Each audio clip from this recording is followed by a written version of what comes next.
Está cayendo sobre mí la bendición.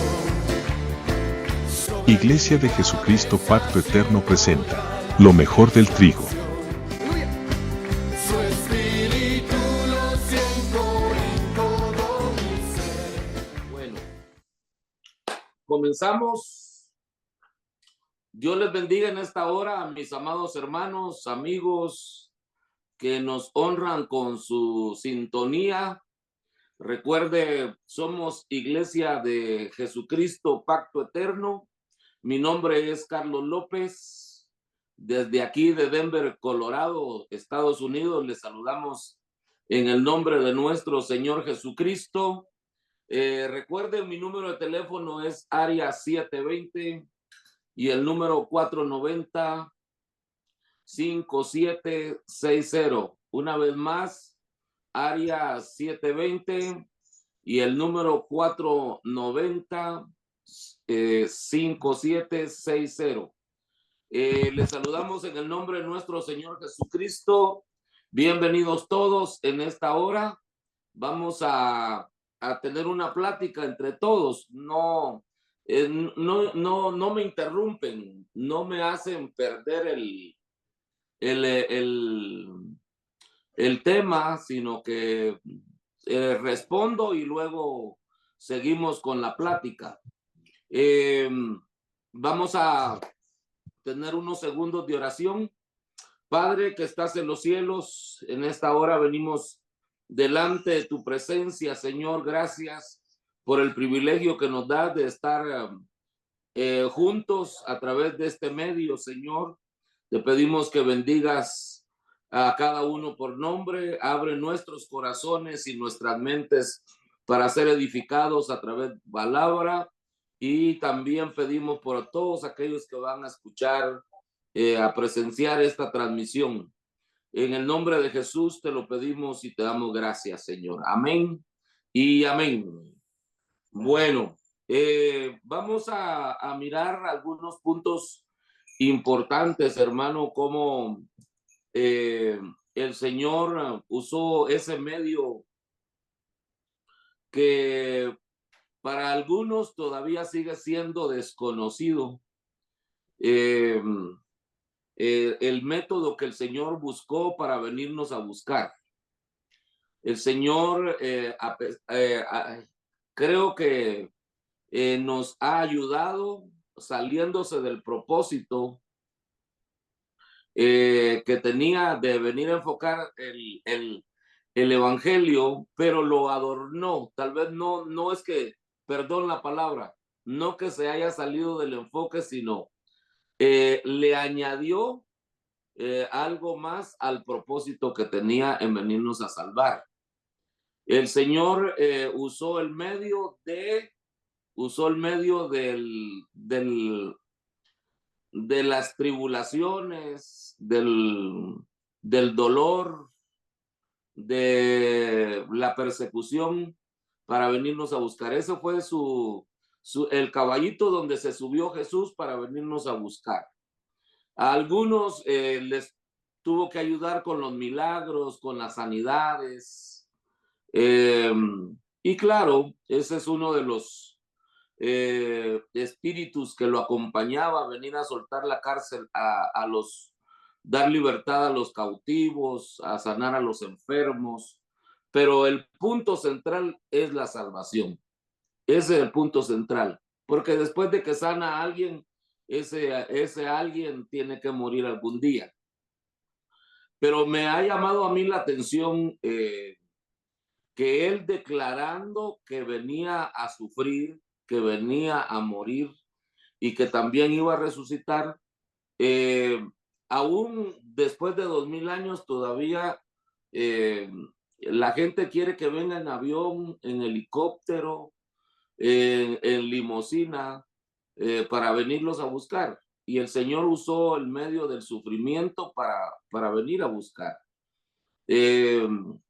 Nosotros como hijos de Dios debemos de saber también que para ir a buscar a los perdidos, no necesariamente Dios va a usar la grandeza humana, o nos va a rodear de la grandeza humana, para ir a buscar a los perdidos. En algún momento de la vida, en algún momento del ministerio, vamos a tener que padecer como buenos soldados de Jesucristo. Entonces entramos ya en la plática y vamos a mirar el capítulo número 16 de el Evangelio según Mateo, capítulo 16 según Mateo, y dice la palabra del Señor: viniendo Jesús a la región de Cesarea de Filipos, preguntó a sus discípulos diciendo: ¿quién dicen los hombres que es el Hijo del Hombre? Entonces aquí ya miramos una pregunta muy buena de parte de Jesús, pero no era la pregunta central, era la que sigue. Pero se hizo camino, aró la tierra, el terreno para poder sembrar esa pregunta en el corazón de sus discípulos.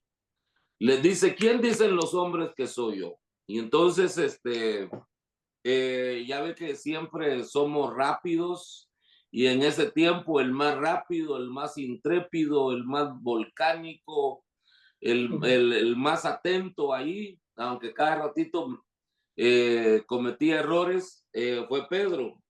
Y entonces dice, ellos dijeron, unos Juan el Bautista, otros Elías y otros Jeremías o algunos de los profetas. Él les dijo: ¿y vosotros quién decís que soy yo? Eran dos preguntas. La primera: ¿quién dice la gente inconversa? ¿Quién dice la gente de allá afuera que soy yo? ¿Verdad? Porque hay diferentes conceptos. Nosotros el concepto claro lo debemos de tener. Porque para la gente de afuera no saben que es Jesús el medio de salvación, pero nosotros lo debemos de tener claro. Entonces, ¿quién es Jesús para los inconversos y quién es Jesús para nosotros? Entonces dice aquí, ellos le respondieron, unos Juan el Bautista, otros Elías, otros Jeremías y uno de los profetas. Y él les dijo: ¿y vosotros quién decís que soy yo? Respondiendo Simón Pedro dijo: tú eres el Cristo, el Hijo del Dios viviente.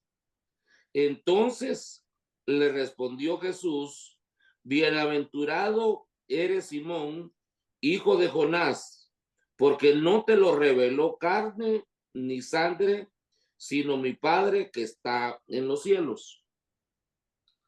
Fíjese que esto es bien importante. La confesión de Pedro, el reconocimiento de Pedro es: tú eres el Cristo, el Hijo del Dios viviente. Hasta ahí, cuando uno oye a Pedro, uno piensa que Pedro ya está convencido de que Jesús es el Cristo, y como Cristo tiene que padecer. Tiene que ser atribulado, tiene que ser perseguido, tiene que ser burlado, tiene que ser empujado, tiene que ser azotado. Pero resulta que solamente responde la pregunta, pero no está entendiendo lo que está diciendo. Y eso es lo que vengo a decirles en esta noche. Que nosotros también no se trata solamente de predicar, no solamente de dar una plática, un estudio, un sermón, sino que tenemos que mirar, tenemos que visualizar, tenemos que sentir, oler, saborear lo que está saliendo en nuestra boca. Porque Pedro pareciera como que solamente está respondiendo a la pregunta, y hasta el Señor le dice: wow, Pedro, tú eres hijo de Jonás. Esto no te lo reveló carne ni sangre. Esto no lo estudiaste en un seminario, no lo estudiaste en una escuela de profetas, porque ahora ya anda la onda de la escuela de profetas también. Sino mi Padre que está en los cielos. Estás alineado con mi Padre. Esto no lo pudiste leer en algún libro, en algún escrito antiguo, sino mi Padre debió revelártelo porque pues a puras penas sabes leer, a puras penas sabes escribir, ¿verdad? Y ahora apareces diciéndome que yo soy el Cristo y soy el Hijo del Dios viviente. Entonces, pero Pedro le está contestando a Jesús en una perspectiva, en una visualizando la grandeza de Jesús. Y claro, pues nosotros sabemos que Jesús es grande, nosotros sabemos que Jesús es glorioso, pero Pedro va por el área de la grandeza humana. Tú eres el Cristo, el Hijo del Dios viviente. Y pero cuando le estaba diciendo eso, no tenía en su mente que Cristo iba a sufrir, que Cristo iba a padecer, que Cristo iba a ser crucificado. Y entonces, bueno, imagínense, desde ese momento levantaron el pecho todos los 12 porque andaban con el Cristo, el Hijo del Dios viviente. Y pues, ¿quién se va a querer ir de la presencia del Hijo del Dios viviente?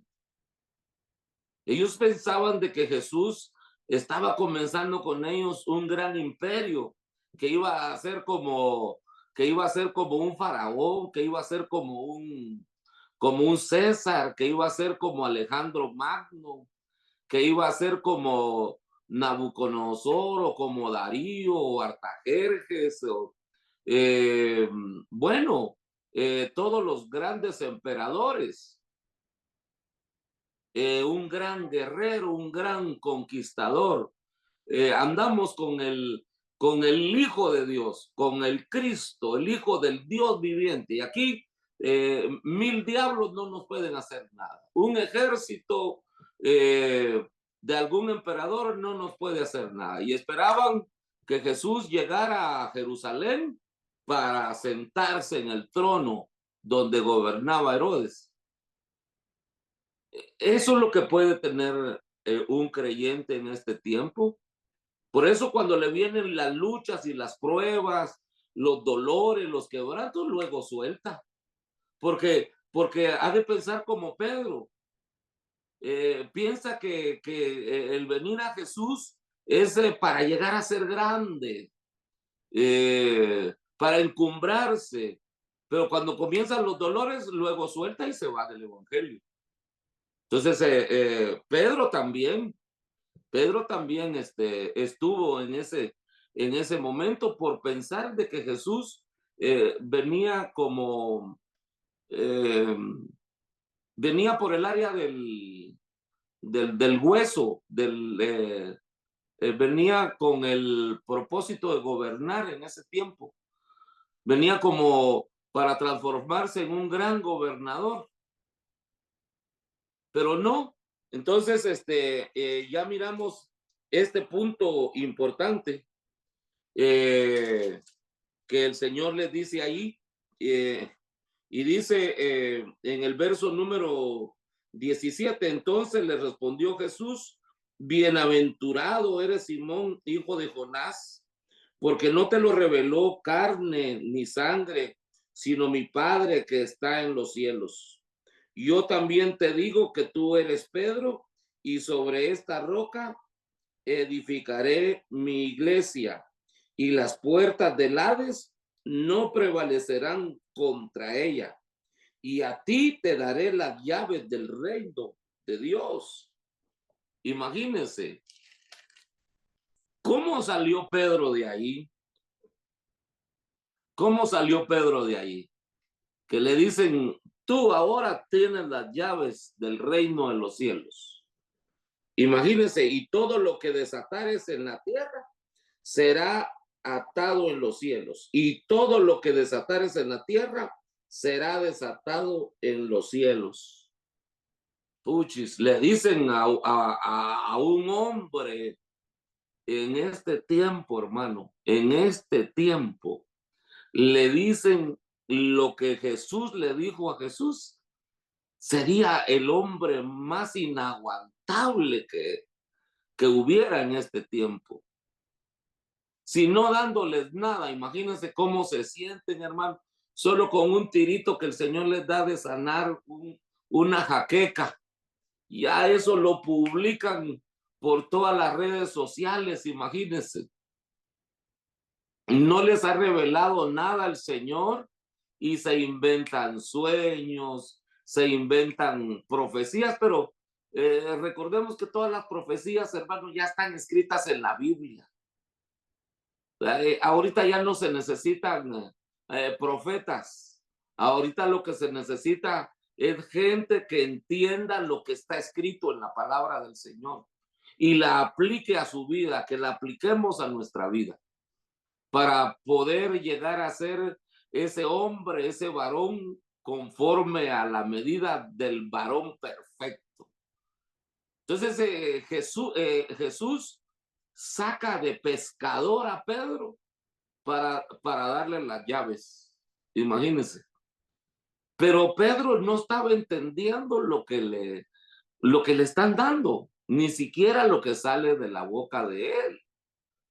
Como cuando nosotros nos aventamos un tema y no sabemos, no entendemos qué es lo que estamos diciendo. Pensamos que la prédica o la enseñanza es solamente hablar y ocupar un tiempo de 1 hora y media y ya. Y esa es la gran satisfacción del predicador de este tiempo. No sabemos que hay almas que pueden salvarse o pueden perderse con lo que salga de nuestra boca.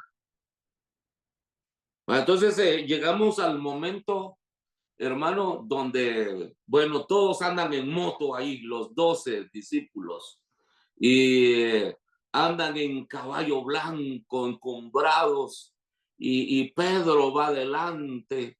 El caballo de Pedro tenía alas, era distinto porque era el hombre que llevaba las llaves del reino de los cielos. Sin embargo, en el capítulo número 21, en el 16-21 de Mateo dice, desde entonces comenzó Jesús a declarar a sus discípulos que le era necesario ir a Jerusalén y padecer mucho, no poco, mucho, de los ancianos, de los principales sacerdotes, de los principales sacerdotes y de los escribas, y ser muerto inclusive, y resucitar al tercer día. Imagínense. Entonces, la moto todavía estaba nueva. La moto estaba bien lustrada todavía, resplandecía. La moto todavía echaba fuego, la moto, y pitaba bastante. Y el Señor los baja de la moto, los baja de lo que sentían ellos, y entonces miraban a un Jesús que se iba encumbrando en la mente de ellos para ser grande entre los hombres. Y no se dieron cuenta que Jesús venía descendiendo desde el cielo, venía descendiendo y descendiendo y descendiendo y descendiendo y descendiendo, y todavía no había terminado de descender, y ellos lo iban encumbrando en su mente a manera que fuera un gran gobernador que reinara sobre ellos. Claro, eso lo va a hacer Jesús, pero no en el tiempo de ellos. Y entonces cuando Jesús dice que va a ir a Jerusalén para ser crucificado, para ser vencido, y entonces imagínense Pedro, que acababa de agarrar las llaves del reino de los cielos, que acababa de recibir un nombre fuerte como la roca. Ahora aparece Jesús diciendo la verdad. Yo no vine para ser grande entre los hombres, yo vine a servir, yo vine para ser vencido, porque a través del sufrimiento yo me voy a acercar a las almas para poderlos salvar. Yo no vengo con palabras elocuentes, sino con palabras entendibles para poder salvar a la humanidad, para poder salvar a los que han de ser salvos. Y mire cómo se puso Pedro, y todavía tenía las llaves del reino de los cielos en su mano, pero mire qué terrible, ahora parecía un soldado de chicle. Entonces Pedro, en el verso 22, tomándole aparte, comenzó a reconvenirle. O sea, reconvenirle es a reclamarle. Oiga bien, a reconvenirle, mira, recapacita. Pues reanaliza lo que dijiste, lo que salió de tu boca. Porque nosotros venimos detrás de ti desde Cesarea de Filipos.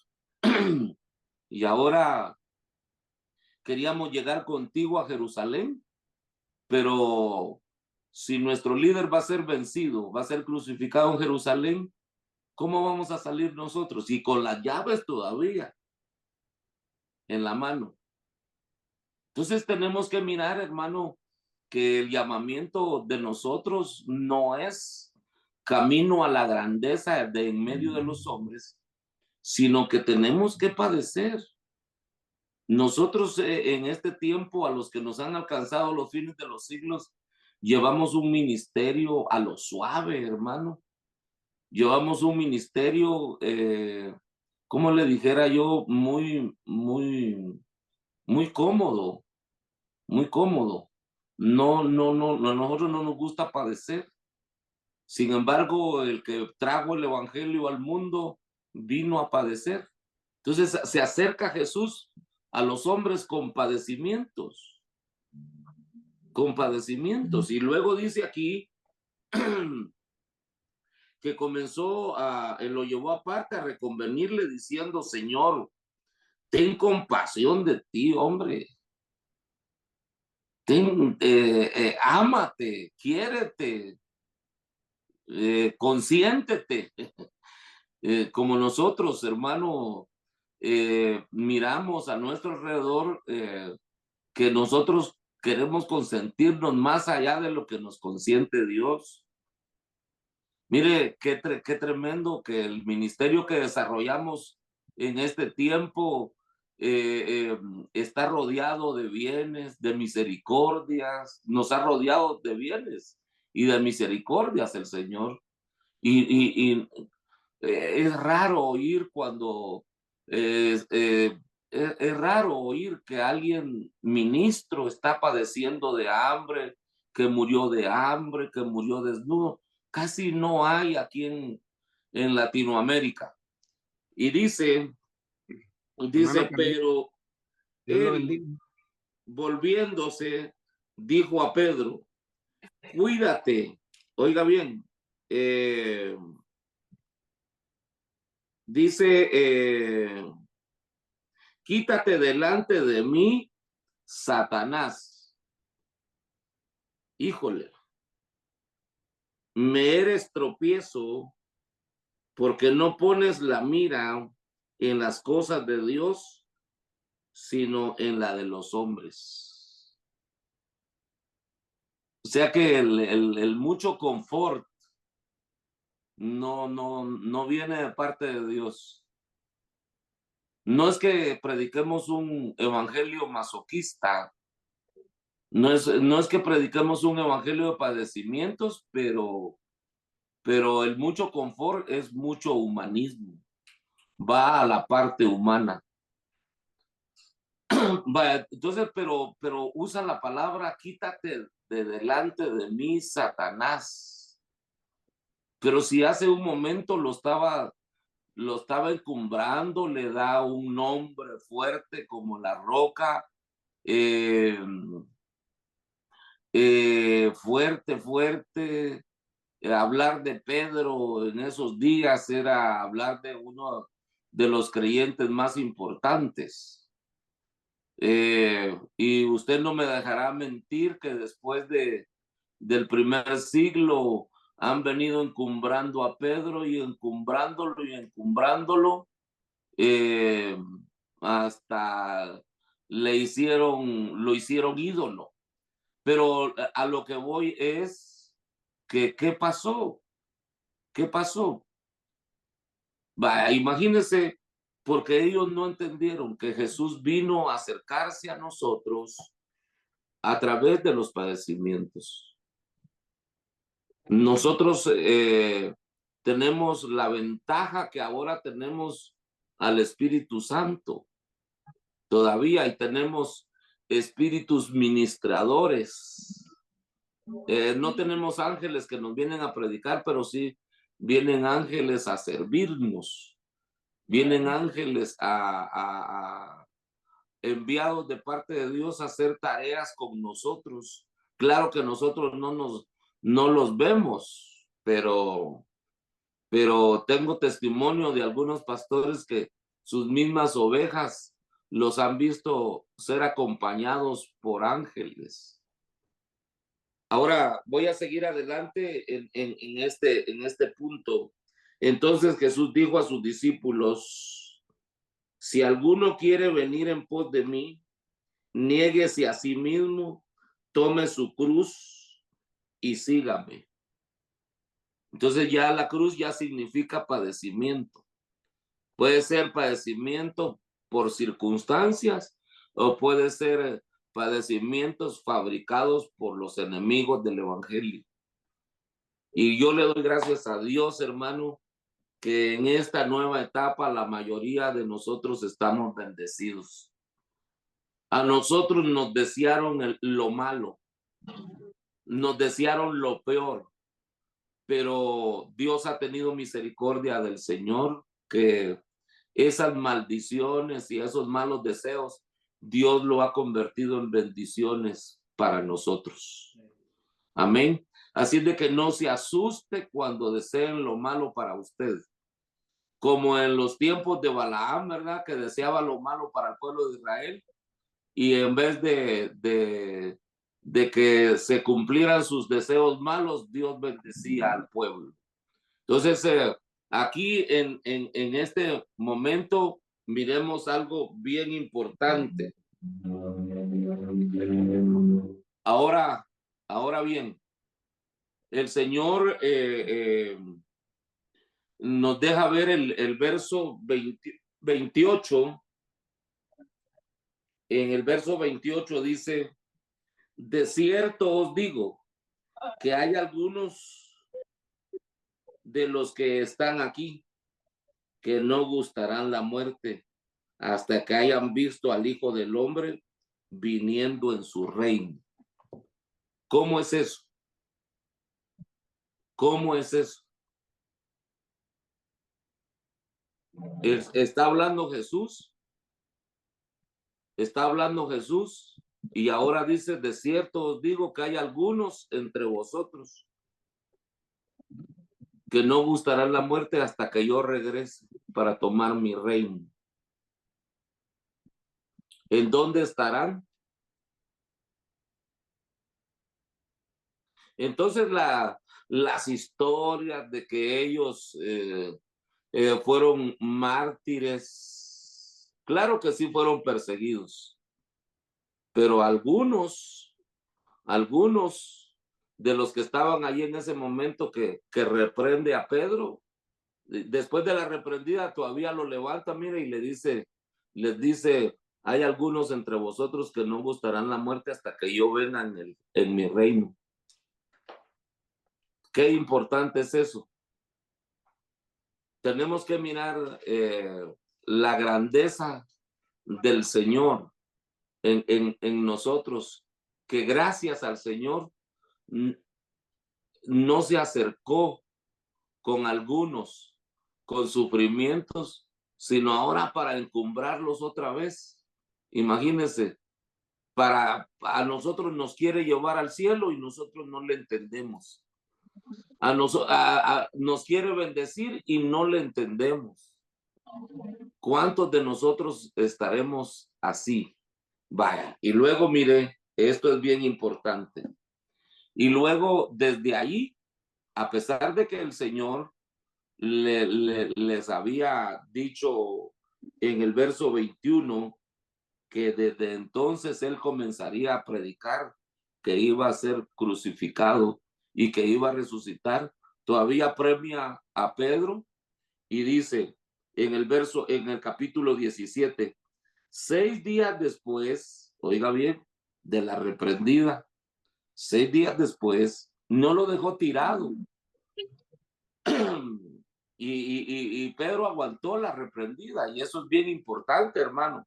Y dice, 6 días después Jesús tomó a Pedro y a Jacobo y a Juan, su hermano, y los llevó aparte a un monte alto, y se transfiguró delante de ellos, y resplandeció su rostro como el sol, y sus vestidos se hicieron blancos como la luz. Y aquí les aparecieron Moisés y Elías hablando con él. Entonces Pedro dijo a Jesús, Señor, bueno es para nosotros que estemos aquí. Si quieres, hagamos aquí 3 enramadas, una para ti, otra para Moisés y otra para Elías. Mientras él aún hablaba, una nube de luz los cubrió, y aquí una voz desde la nube que decía, este es mi hijo amado, en quien tengo complacencia, a él oíd. Qué privilegio grande después de aguantar, porque una cosa era que hablara Jesús y otra cosa que hable Dios. Entonces, de los discípulos que Jesús tuvo, fíjese que a los más reprendidos eran los hijos de Zebedeo y Pedro, y le aguantaron las reprendidas a Jesús, y ahora los premia oyendo la voz, ya no de él como humano, sino ahora una voz, la voz de Dios. A los únicos 3 que les habla Dios, oyen la voz de Dios, no la voz de Jesús nada más como hombre. Los únicos 3 son los más reprendidos del discipulado de Jesús. Me quedo aquí, hablemos, platiquemos. Hermano Carlitos, Dios le bendiga, y a cada hermano que está en sintonía. No sé si me logra escuchar. Amén. Juan Sí, le Romeo. saluda hermano Juan Romeo de Guatemala. Amén. Hermano, yo pienso que, por ejemplo, históricamente los discípulos sabían que Israel fue visitado por Dios a través de muchos líderes, y que ellos, digamos, lideraron la nación venciendo a sus enemigos. Y esa era la línea que ellos venían acostumbrados a ver, pues, por ejemplo, un Sansón, un David, un Salomón, o sea, gente que venía a reinar, porque Jesús también se presentó como rey, de Israel. Sí te oigo. Entonces ya como él se presenta como rey, pues se imaginaron que él iba a gobernar físicamente Israel. Por eso era que ellos venían culturalmente acostumbrados a eso, ¿verdad? Entonces, Amén. por eso era que encajaban a Jesús de esa manera, solo que ellos no sabían el plan real que Dios traía en Jesús, ¿verdad? Que era un reino no como estaban acostumbrados a verlo. Eso es por un lado. Por otro lado, pienso yo que el ministerio profético al igual que todos los otros ministerios, están en función, porque si está en función el pastor, está en función el evangelista, el apóstol, o sea, todos están en función, solo que poco se ha entendido en realidad acerca de los ministerios. Entonces, porque Jesús los dejó en un conjunto de equipo para trabajar. Solo que hay que entenderlo, es un tema muy largo para poder darlo en Amén. un minuto, ¿va? Entonces, pero solo que tenemos que definirlo bien, cómo funcionan los ministerios para poderlos entender y no excluirlos a ninguno por no entender su función, ¿va? Amén. Eso sería, ¿verdad? Digamos, y digamos, lo otro es de que, digamos, recuerde que Jesús trajo la parte espiritual y, y no, digamos, los demás pues solo traían una mente de líder, pero como acostumbraban verlo, por eso cuando él dijo, ¿qué dicen los hombres que soy yo? ¿Qué soy yo para los hombres? O sea, en su mente natural, ¿verdad? Y todos le dieron la apreciación que tenían de Jesús en su mente natural. Entonces, la mente natural actualmente ve a Jesús como un gran líder también, pero no ven más allá, ¿verdad?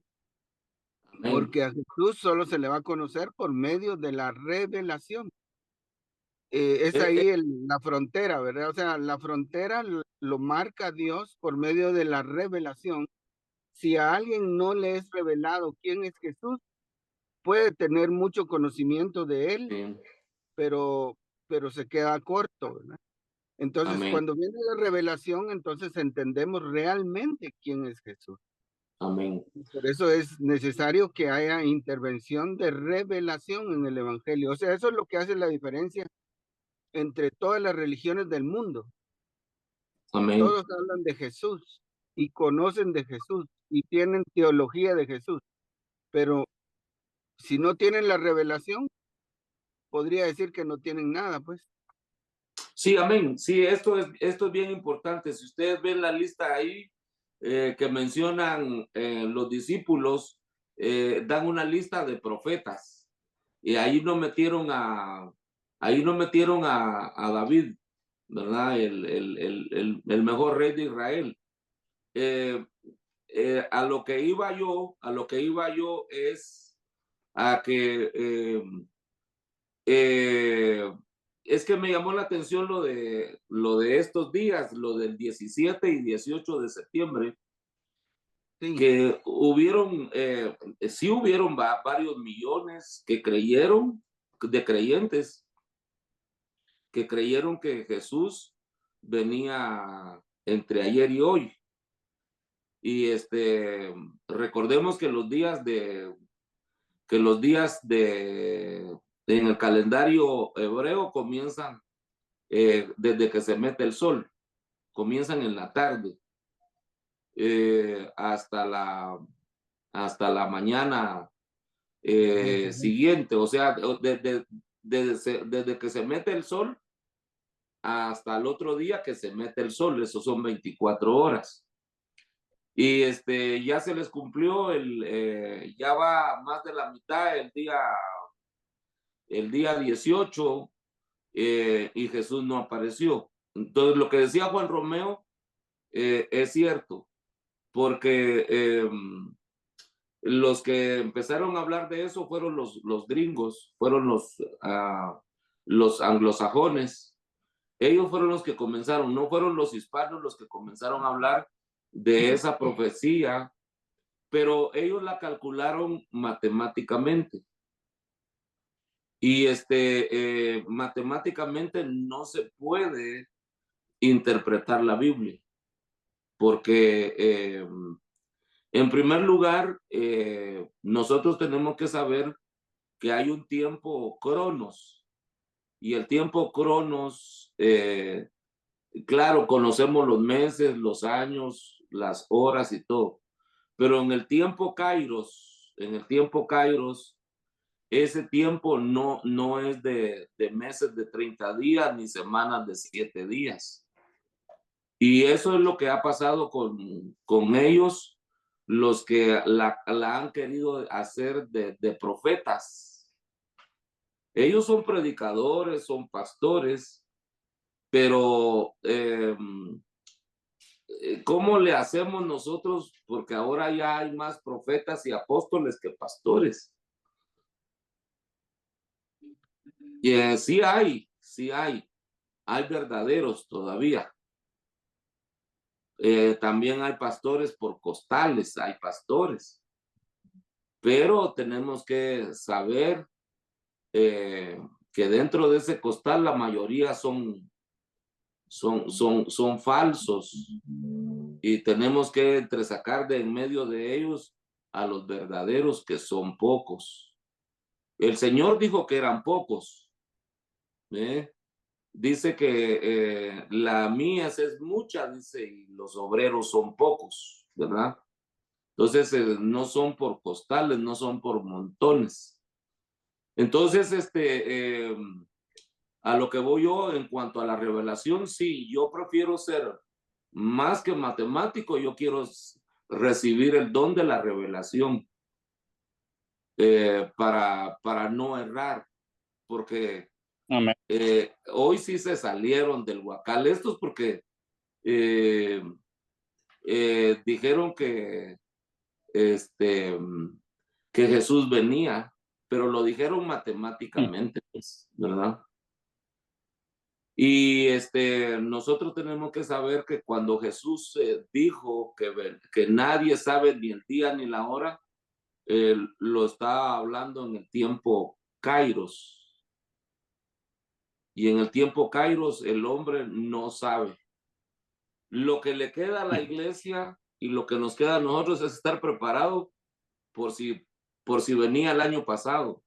Debimos de estar preparados. Por si viene en este año, nosotros tenemos que estar preparados. Si viene el otro año, lo que sí sé, sin ser profeta ni hijo de profeta, que falta menos tiempo ahora para el arrebatamiento de la iglesia y la segunda venida del Señor.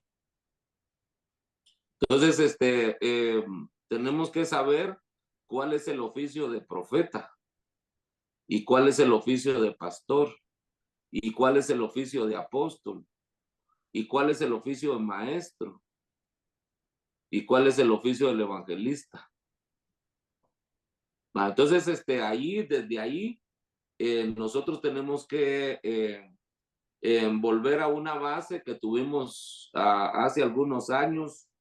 Me recuerdo yo que el hermano Otto hablaba del tiempo Cronos y del tiempo Kairos, y ahora es buen momento para aplicar donde encontramos en la Biblia el tiempo Kairos, y es en esos tiempos donde el Señor dice que va a suceder, pero no dice cuándo, solamente dice oiréis de guerras y rumores de guerras, ¿verdad? Y todavía no es el fin, dice, ¿verdad? Pero no dice quién contra quién, ¿verdad? No dice en qué año y no dice las circunstancias por las cuales vienen las guerras y los rumores de guerras. Entonces nosotros en cuanto al arrebatamiento de la iglesia, estamos en un tiempo Kairos, hermanos. No, ninguno, ni por nada del mundo se meta usted a hacer matemáticas, a hacer sumas, ni restas, ni ate cabos, ni aproxime operaciones, porque va a lucir como falso. Entonces, yo creo que dentro de nuestros cultos sí debe de haber profecía, pero ¿qué clase de profecía va a haber también? Es bien importante que en nuestros cultos vuelva aquel fuego, aquel mover del espíritu, a manera de que se mire a la iglesia vibrar de gozo, de alegría y edificándose unos a otros en armonía, pues, ¿verdad? No lastimándonos, no ofendiéndonos, no tomando primacía sobre otro, sino cada quien ejerciendo su llamado con alegría y con gozo y siempre en pro de la edificación del cuerpo de Cristo. ¿Hay alguien más que quiera tomar la palabra en cuanto a esto? Una de las cosas que me llama la atención a mí, que fíjese que Juan estuvo en el monte de la transfiguración y él no habla en su evangelio, en lo que escribió, ni en el evangelio de Juan, ni en la primera, segunda y tercera de Juan, no habla acerca del evento de la transfiguración. No sé cómo miran ustedes, si han encontrado a Juan escribir lo de la transfiguración, pero sí veo a Marcos y a Lucas hablar de la transfiguración, pero a Juan no. Aún Pedro también habla en su primera epístola, también habla Pedro de la transfiguración, aunque Pedro no menciona a Elías y a Moisés, pero sí habla del momento.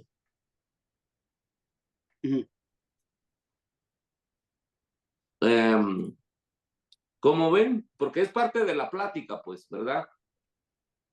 Es parte de la plática por qué Juan no habla de eso y por qué Pedro sí. Y aún Mateo Mateo, Marcos y Lucas, pero Juan no habla de eso. ¿Habrá alguna razón? Pastor Carlos, sí, Arnoldo Interiano, Indianápolis. Y qué tremendo que habla más de sus padecimientos. Corríjanme aquí entre todos los pastores y Pastor Carlitos también, pero a Jesús lo anunciaban por lo que decía hermano Juan, pero a Jesús lo anuncian otros como rey, pero en sí no sé si hay algún versículo en la Biblia donde Jesús mismo se llame rey, pero sí habló. Sí, siga, yo lo oigo. Ok.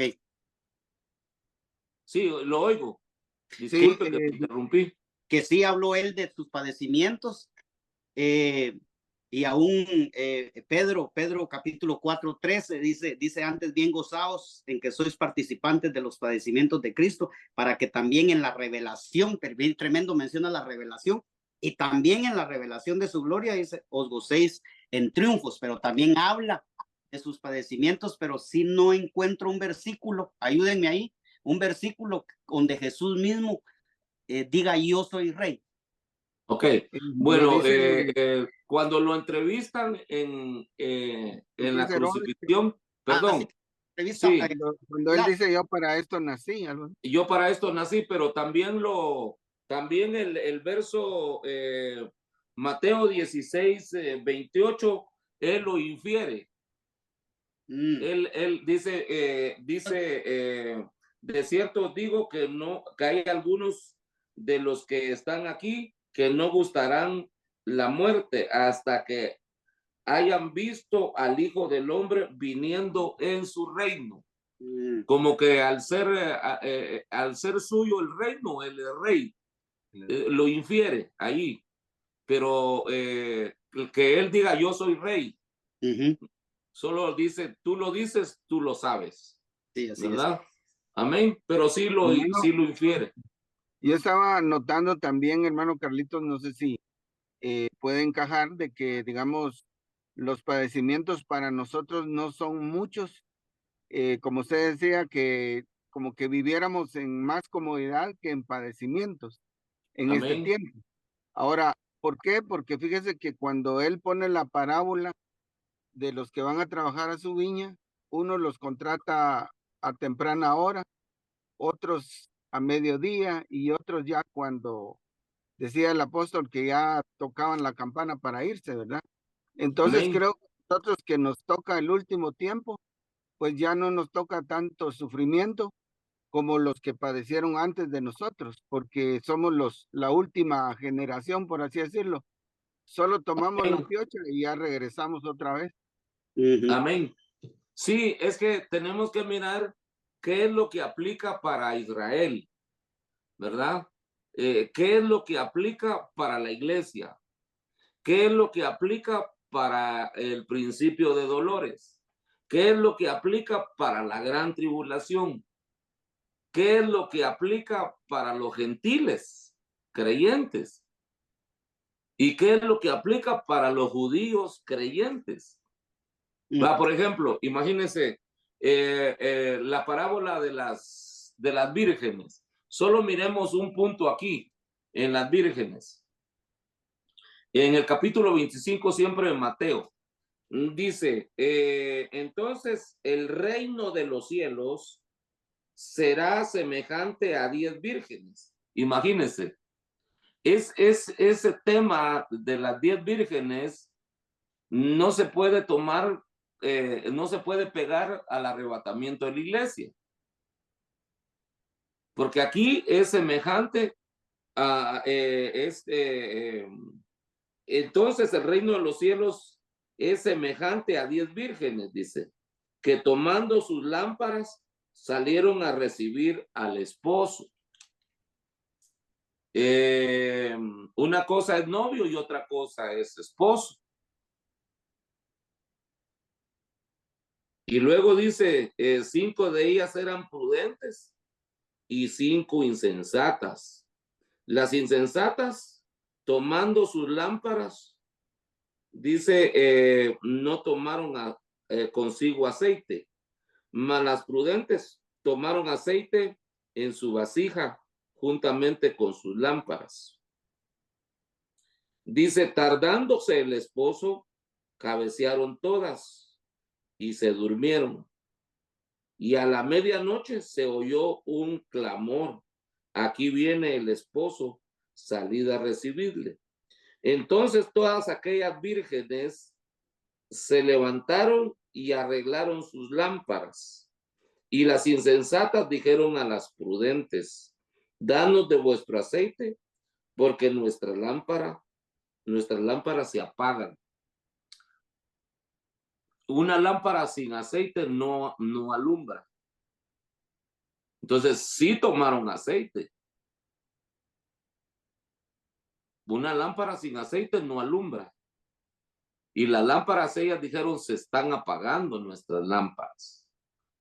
O sea que tuvieron aceite al principio. Entonces, ¿qué significa eso? Nosotros sabemos que el aceite siempre lo relacionamos con la unción. Y tener unción representa sabiduría, fuerza, fortaleza, soporte, poder, porque el fuego es un poder. Entonces, ese es el punto. Ese es el punto que nosotros tenemos que mirar, que nos aguante nuestra fe para el tiempo que sea necesario. Pero ya miran ustedes que las vírgenes el Señor las situó para recibir al esposo, no para recibir al novio. Amén. Amén. Y viniendo en su reino, no viniendo en el arrebatamiento de la iglesia. En el reino. Entonces tenemos que saber ubicar las escrituras para todo, ¿verdad? ¿Qué escrituras aplican para después del arrebatamiento de la iglesia?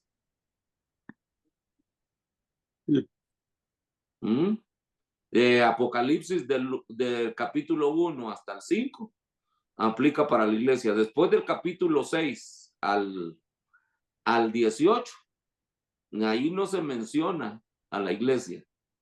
Hasta en el capítulo 19 se habla de la boda.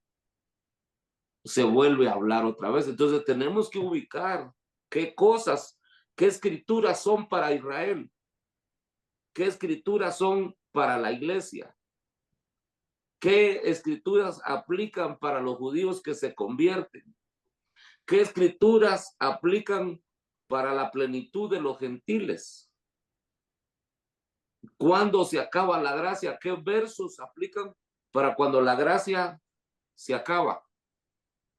¿Cuándo comienza? ¿Qué versos son importantes saber, aplicar, meter en un mensaje cuando vamos a hablar de los juicios apocalípticos? Amén. Aleluya. Y así vamos a ser ricos en la enseñanza.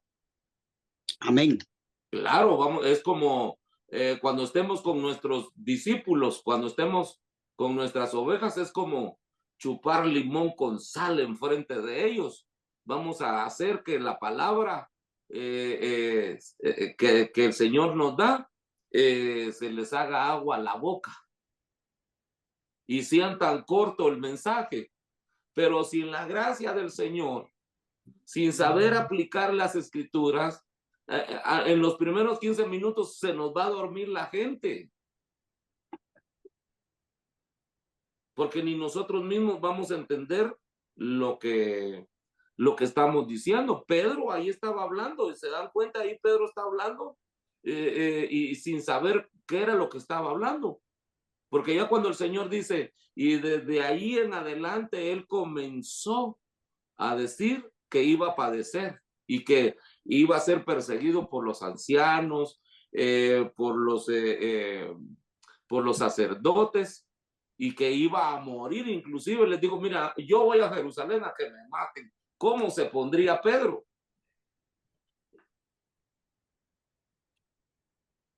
Amén. Otro ahí y cerramos. Es que se ve que antes de la confesión de Pedro habían visto señales, habían visto milagros, pero hasta después de aquí empezó a hablarles del padecimiento. Amén. Claro. Sí, y dice, y desde ahí en adelante, dice, comenzó a decir pues que iba a morir. Pero ellos pusieron ¿cómo se llama? Su mente y sus ojos en que iba a padecer. Se olvidaron que dijo que iba a resucitar. Porque hasta el mismo Juan, después que ya miró que la tumba estaba vacía, entonces dice que creyó. Amén. Amén. Que Jesús iba a resucitar. Y eso era que era el discípulo amado. Imagínense los otros. Bueno, Judas ya se había colgado. Pero tenemos que mirar cómo vamos a aplicar todo esto, porque nos falta todavía un trecho que recorrer, hermano, hasta el arrebatamiento de la iglesia, hasta la segunda venida del Señor, ¿verdad? Porque fíjense que hasta ahorita, como le dijera yo, hay ya mucho pastor ya duda de que Cristo va a venir. Ya, imagínense, y la mayoría están en doctrinas luteranas, bautistas, metodistas. ¿Amén? Sí. Sí, pastor, aquí en Estados Unidos hay muchas iglesias que ya no predican el arrebatamiento. Porque no creen. No, nosotros tenemos que predicar, hermano, de eso, porque eso es lo que falta. Amén. Sí, que se cumpla. Amén. Sí. Imagínense, por ejemplo, estos que profetizaron que venía entre ayer y hoy, tomaron como figura la fiesta de las trompetas, pero la fiesta de las trompetas no tiene fecha para comenzar. La fiesta de las trompetas, fíjese pues, dijo el Señor, este será el principio de todos los años, dijo. Desde el día 10, dijo el Señor, hasta el día 14 tomarán el cordero pascual, dice. Lo van a analizar, que no esté con los testículos magullados, que no sea estéril, que no sea ciego, ¿verdad? Y luego dice, y lo degollaréis entre el 14 y el 15 del mes de Nisan. O sea, hay una fecha, ¿verdad? El día de Pentecostés. Después de 7 sábados, dice, el siguiente día, después de 7 sábados, es día domingo, porque 7 por 7, 49. Yo no quiero echar matemáticas, ¿verdad? Pero están señalados ahí en Levíticos 23. Pero mire, la fiesta de las trompetas no dice qué día. Como puede ser en sábado, puede ser en domingo, como puede ser lunes, como puede ser martes. ¿Sí? Y ellos se seguían cuando ya la luna se mira. Salen a las 6 de la tarde y si la luna no se mira todavía, imagínense, no pueden dar el primer trompetazo, no pueden declarar la fiesta de las trompetas. Y todo eso nosotros lo tenemos que saber. ¿Ven? Entonces la fiesta de las trompetas no tiene inicio. Por eso no se sabe cuándo va a ser el arrebatamiento de la iglesia. Aleluya. Amén.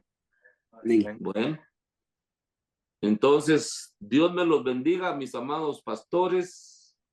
Sigamos adelante. Gloria a Dios. Bueno, sigamos estudiando, aprendiendo de la palabra del Señor. Recuerden, no pretendemos saberlo todo. Si para usted no tenemos nada, pues gloria a Dios. No queremos impresionarlo, no tenemos nada. Nosotros tenemos a Cristo, eso es lo más grande. Lucha. Y la salvación de Cristo en nuestras almas. Eso es lo que tenemos y eso es lo que le ofrecemos. Si usted quiere caminar con nosotros, llámenos al área 720-490-5760. No me llame para discutir, no tengo tiempo para eso, ¿ok? Tengo tiempo para que platiquemos, nos saludemos y sigamos adelante. Amén. Vamos a darle gracias al Señor por esta palabra. Padre que estás en los cielos, te damos gracias, Señor, por el privilegio que nos das de exaltar, de bendecir tu nombre. Señor del cielo, te pedimos que tú bendigas a cada uno de mis hermanos consiervos, Señor, allá en Centroamérica, aquí en Estados Unidos. Señor del cielo, te pedimos que tú les fortalezcas, que tú les bendigas, que les dé sabiduría cómo bregar con el rebaño, Señor, que tú has puesto al cuidado de ellos. En el nombre poderoso de Jesús, y a todos los que nos van a visitar a través de YouTube, Señor del cielo, bendíceles en el nombre de Jesús. Si hay alguna necesidad ahí en ese hogar con la persona que nos está escuchando, Señor, yo te pido que hagas ahí tu obra, Señor, en la vida de este hogar, en la vida de esta persona, de este joven, de esta señorita, en el nombre poderoso de Jesús. Te damos gracias, Señor. Amén y amén. Está cayendo sobre mí la bendición. Iglesia de Jesucristo Pacto Eterno, lo mejor del trigo.